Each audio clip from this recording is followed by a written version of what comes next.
Hey guys, and welcome back to my channel.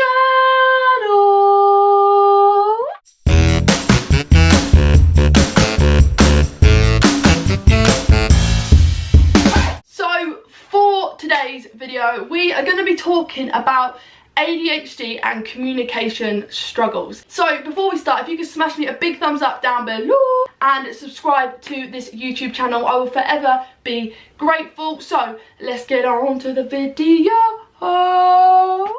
So some people will agree with me when I say ADHD does have a huge impact on the way that we communicate. Not everyone is gonna agree with that, because not everyone is gonna struggle with these things, but if you do, let me know down below if you are like me and you struggle with communication in general. The first one is talking too much. Yeah, that's me, and that's why I'm trying to work really hard on making these videos like short and snappy, because I always have so much to say. And even like when I text or, you know, email or DM someone, I can't just say things in a sentence. It's like, has to be a full kind of essay. And I do that, I think, because I'm trying to make sure people are getting what I'm saying, because I feel like maybe I babble on and I'm like, oh god, and then I panic, and then I'm like, let me just make sure they understand what I mean, and I don't mean this negatively, and I go into way more detail than I should and I need to, basically. So the next one is forgetfulness. So when I'm halfway through a sentence, I'll be like, oh god, what was I even, like, in my mind I'm like, oh my god, what was I saying? Oh my god, what was I saying? Then I have to keep like, then this is when I over talk and I'm like talking too much, because then I feel like, oh yeah, I remember what I wanted to say, and then I'm adding stuff on and it's like, oh my goodness. So yeah, being forgetful and like forgetting things what you're like trying to say halfway through a sentence, and you're like, oh my goodness. So yeah, when you're in a conversation, it can be really hard to sometimes like try and focus on what this other person in the conversation are saying, and you could forget what they've said in a convo, and when they ask you about it, you can come across quite rude, because it's like, were you not listening to me when I said this, this, this and this? But we were listening. It's just really hard for us to like process information like in a conversation. We need it maybe like, oh yeah, can you text me the details, rather than say it in a conversation, because we're trying to process everything. And then when it comes to like someone quizzing us, like, oh yeah, do you know when I said this? It's like, oh my god, I know, no I don't, I can't remember. And people can take it negatively, but really it's not our fault. We aren't doing it to be like, we're not doing it negatively. It generally is a communication struggle. We need things like, if you want us to remember your birthday, or you want us to remember a date, a time, a specific thing, text us and remind us, because otherwise we're just gonna forget. So personally, I know this really winds my family up. Like, it's one of the things that they just, if they could change my ADHD, I know for a fact they would probably change this part about me. And it's when I interrupt conversations, and like, again, it's like talking too much. It's like we have all this stuff we want to say, and we're in fear that we're going to be like cut off, like we're on a time limit. So in our mind it's like, just say it now. And yes, it's rude, yes, it's not polite, yes, it, you know, people will take that as a negative thing, and I've come under fire so many times. It's like, don't be rude, don't interrupt. And I know personally that this is a fault of mine, and it is something that I try my hardest to work on. But in that moment in time, like, my impulsiveness takes over, and it's like, I can't help it, and I struggle to like hold this in, but if I don't, I'm gonna burst. So interrupting is a huge thing for me personally, because it's like, I don't mean to be rude, but it you know, it is rude, and I know it's rude, and I am aware of this, and I do try my hardest to not come across as rude and not cut you off. So yeah, it is something I struggle with, and I know a lot of the people around me that talk to me, they also struggle with this. It's like they can't get a word in like edgeways, because I'm like quick to like jump in, and like when they say something halfway through it, if I don't agree with it, I'm like blah blah blah blah. I don't mean it ever to be rude, or like to, you know, cut someone off, or just be like, shut up, I don't care what you're saying. It's never like that. It's just me being paranoid that I'm not going to be able to remember what I'm going to say, or if I'm going to be cut off. So yeah, interrupting conversations, it's very rude, and it does impact friendships, relationships, because it is rude, and it is seen as rude. It's never our intention to be rude or to make someone feel bad. So If you've watched my YouTube videos, you'll know this about me. I sometimes repeat myself. I go round and round in circles because, like I say, I get so excited and so passionate. I just blurt out all these ideas in my head, and it's like, I could have said it in one way, but in my mind it's like, oh, well, say it this way because this will make it feel better, sound better. And it's just like, I have so many ideas running around my head that it's like, I have to get them all out. So you have to kind of bear with me. We are literally on a carousel. We're going round and round and round and round, and eventually I will get to the point, or you will just fall asleep and forget and not even hear what I say, because I want to do that to myself half the time. But yeah, going round and round in circles, repeating ourselves, okay, that is a huge, yeah, that's a communication struggle. So another huge struggle is zoning out and getting easily distracted. And then before you know it, 5 minutes later, we haven't been listening into this conversation, and this person's like, oh yeah, did you agree with what I did? And you're like, yeah. Or they're like, oh yeah, what do you think about that? And you're like, oh my god, oh my god. So yeah, zoning out, and obviously again, like people say, it's not bedside manners, is it? It's just not something someone would, it's not an etiquette, is it? Like, I don't know what the word is, but it's not okay, it's not nice.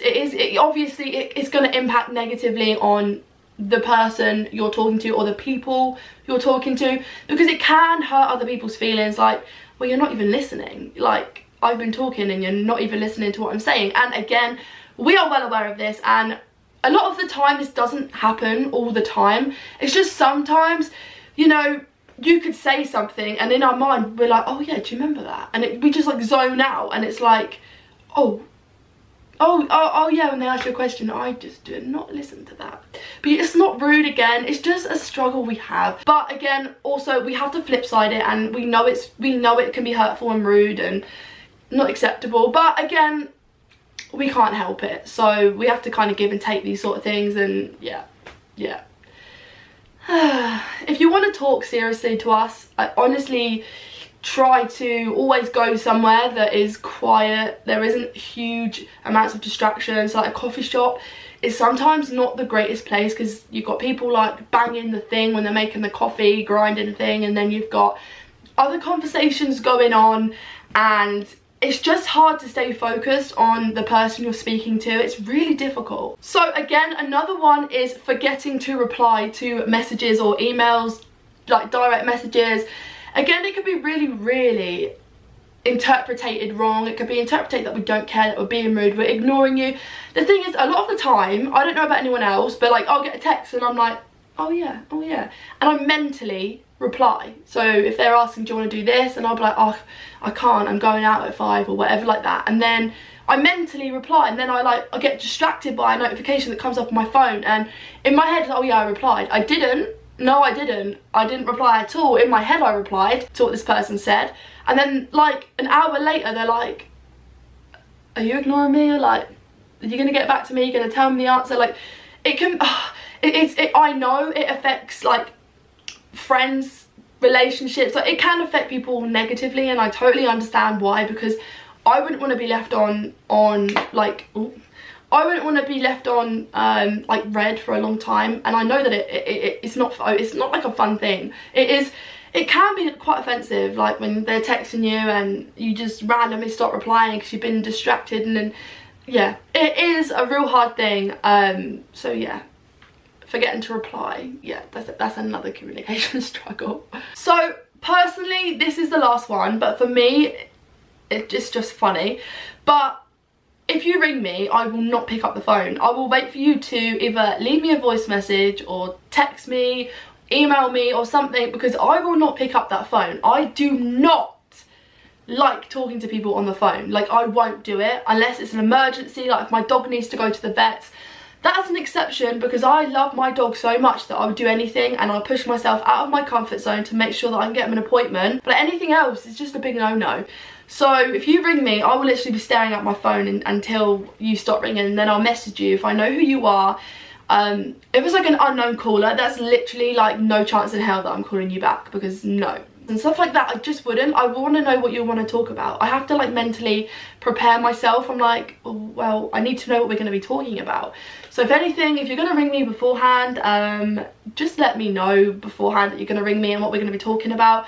I hate it when people just randomly FaceTime or ring me out of the blue and I'm like, absolutely not. We are not doing this. I can't communicate in that type of way because I worry that you're going to say something and I'm not going to be ready mentally to reply, or like you're going to catch me off guard and I'm going to be like, oh my goodness. Like picking up phone calls is just not okay. I won't ever do it. I just can't cope. I'm always like, oh, let's email, because to me that's the only way that I can communicate and process information, because over the phone it's not going to happen. So I might be literally the only one to agree with these kind of ADHD struggles, but if you do, let me know down below, because I'm really interested to know if anyone else kind of struggles with communication. Share this video, let others know that they're not alone in this crazy ADHD world. So yeah, thank you so much for watching, and I really hope that you've enjoyed this video and you feel a little bit less alone, because I know that when I post these things on my Instagram, that other people comment and I'm like, oh my god, I am not alone. So I really hope this video like validates all your struggles, because I know you aren't alone in this ADHD mayhem crazy vortex thing that we're in. So yeah, thank you so much. Remember to smash me a big thumbs up down below and subscribe to this channel. I really appreciate it. And yeah, I've got some really fun videos coming up very soon. We're doing coffee with Molly and Mum. So if you've got any questions that you want my mum to answer as a parent, just let us know, because we have so many questions. We have so many fun things to do, and it's all Christmas vibes, so it's all going to be fun, positive, and I really hope you guys enjoy the future content, because there will be some really fun ones coming up in the Christmas period. It's my favourite time. I'm just getting over a cold, so don't mind my horrible voice, but yeah, thank you so much for watching, and I really hope to see you next time. So bye.